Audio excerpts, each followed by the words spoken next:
Hello dear friends and welcome back to my channel. Now today's video is a little bit different because it's a recipe. It's the bread recipe I promised a couple of videos ago, but I've made this footage around Christmas time, but for obvious reasons I never had a chance to edit it until now, so today I am sharing this with you.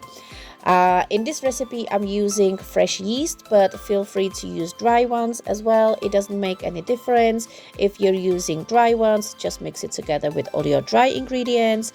If you're using fresh yeast, all you have to do is crumble it into a cup or a bowl. I'm using about 20 grams of yeast and add half a teaspoon of sugar, tablespoon half a tablespoon. I've made this voiceover at least 10 times and I always say teaspoon, but I'm not recording it again. So half a tablespoon. Oh my god, half a tablespoon of sugar.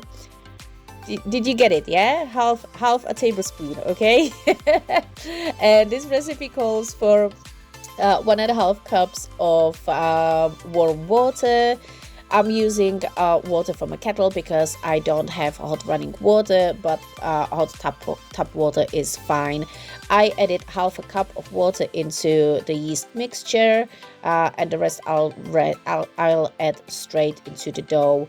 Now all you have to do is sprinkle the mixture with a little bit of flour and let it rise in a warm place. This does not look very safe, and it's probably not, but it was the quickest way to let the starter rise, and as you can see, it's nice and frothy and bubbly.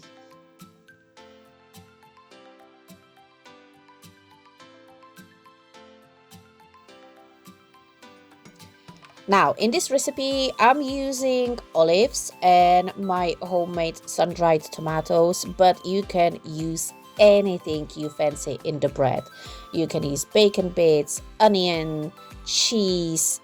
It really is up to you. You can use all different types of seeds, sunflower seeds, pumpkin seeds, whatever tickles your fancy, just add it there. It's all up to you. So all I have to do is now cut these both olives and the tomatoes into smaller chunks. If you leave them whole, they might burn if they get to the edge of the crust, so it's better to cut them up into smaller chunks.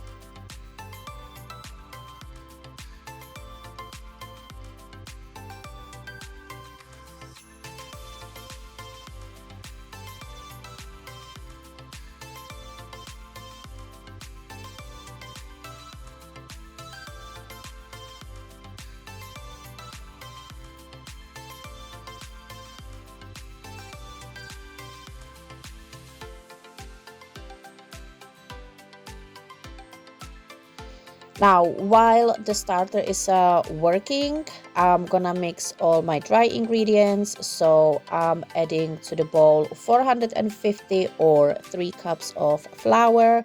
I'm just using a normal white plain wheat flour.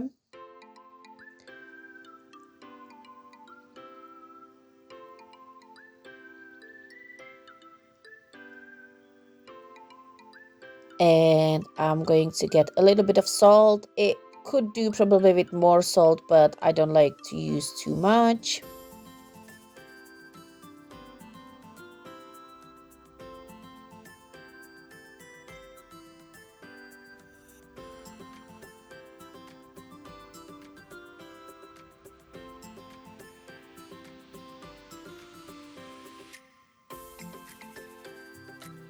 And here comes my olives and tomatoes.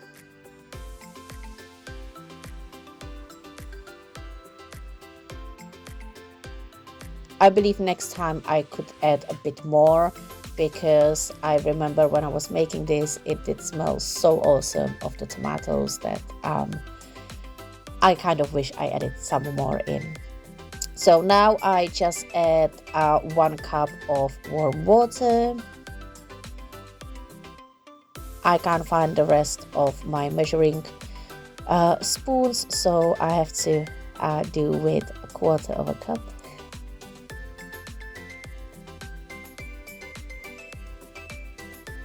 And here comes the starter, which is nice and frothy and bubbly.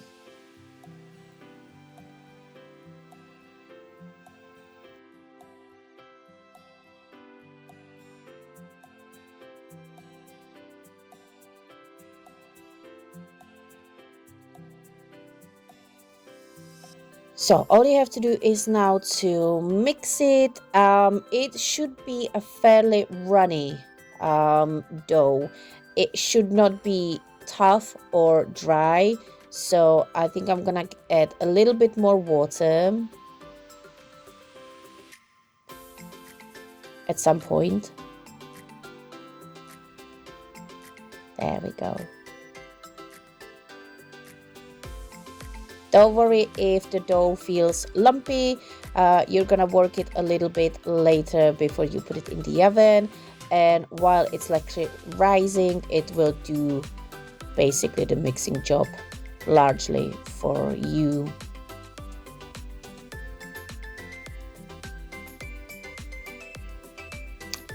I always leave the spoon in the dough. Don't ask me why. My mom always did it. My grandma always did it. I don't know why. So now I'm just going to cover it with tea towel. You can put a plate on it. You can use cling film. But I think the tea towel works the best, and I let it rise in a warm place. This is right next to my fireplace.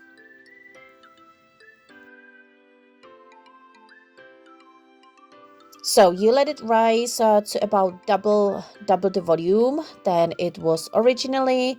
And before you start to work with the dough, take your baking dish. You need one with a lid on. I think if you don't have one, you could make the lid out of the aluminum foil, but I can't tell you if that would actually 100% work. So I put the baking dish in the oven to make it hot. The oven is turned on to 220 degrees, and now I'm just going to get the dough out of the bowl. The best way to do this is to sweep it in the motion towards yourself and scrape the sides, so you can get most of the dough out easily. And if you use this type of motion, it will kind of already start to shape into a ball shape.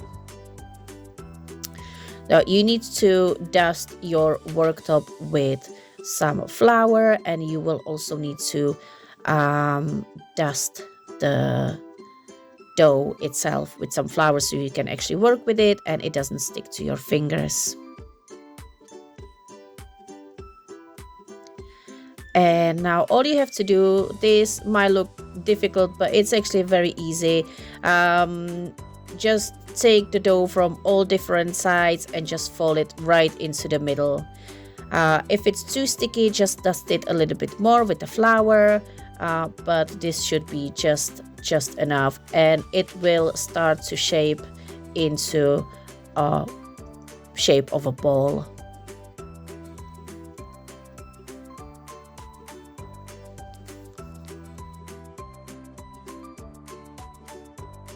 Now this I should have done before I started to touch the dough, because my hands were dirty at that point, but you're gonna be smarter than me, right? So get a piece of baking paper, crumple it up. It's actually better if you wet it. It doesn't matter if it's a hot or cold water, but it will just makes it much more softer to work with. Dust the top of the dough with a little bit more flour so that it doesn't stick to your baking paper, and transfer it just like this onto the baking paper. If you want, if it looks just a bit too flat, you can push it from the side underneath so that it forms the shape of a bowl. If you're worried that your dough will flatten while you're getting your baking dish. Just pull all the four corners of the baking paper together and tie it up, and it will stay nice and chunky.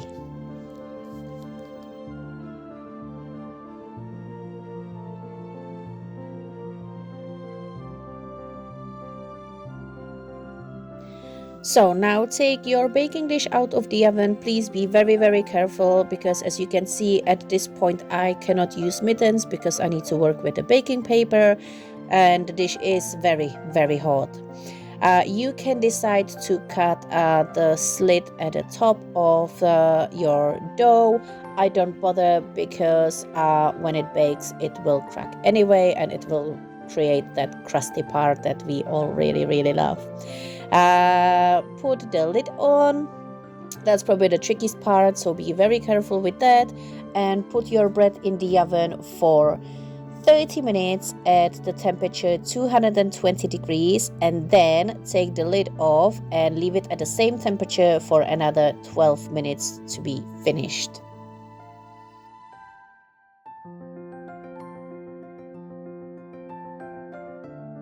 Now I don't have a cooling rack, so I'm using two upside down glasses and it works really well. Just don't let your bread cool down on a flat surface because the bottom will get soggy. I am serving the bread with my favorite tomato and feta cheese soup, and the recipe will be in the comments. So I hope you enjoyed my recipe. There will be more in the future, and I can't wait to see you in my next video. Bye bye.